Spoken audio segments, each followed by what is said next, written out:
ഗർഭിണിയായി. പിന്നീടുള്ള 10 മാസക്കാലം തന്റെ കുട്ടിക്കു വേണ്ടിയുള്ള വസ്ത്രങ്ങൾ തുന്നിക്കൊണ്ടിരുന്നു, കൂടെ പാട്ടുപാടിയും. അങ്ങനെ ഒരു മഞ്ഞുകാലം വന്നെത്തി.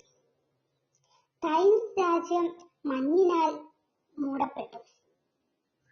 അങ്ങനെയിരിക്കെ ഒരു ദിവസം ജനലിനരികിലിരുന്ന് ഉടുപ്പുകൾ തുന്നുമ്പോൾ സൂചിനാൽ ഫ്ലോറല്ലയുടെ കൈ മുറിയുകയും രക്തം വരികയും ചെയ്തു.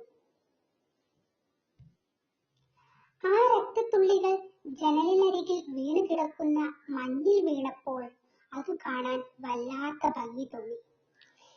എന്തോ ചിന്തിച്ച ഫ്ലോറല്ല തന്റെ അടുത്തു നിൽക്കുന്ന ടൈംസ് രാജാവിനോടായി പറഞ്ഞു, "അല്ലയോ ടൈംസ്, ഈ തൂവെള്ള നിറത്തിലുള്ള മഞ്ഞിൽ ചുവന്ന രക്തത്തുള്ളികൾ കാണാൻ എന്തൊരു ഭംഗി അല്ലേ?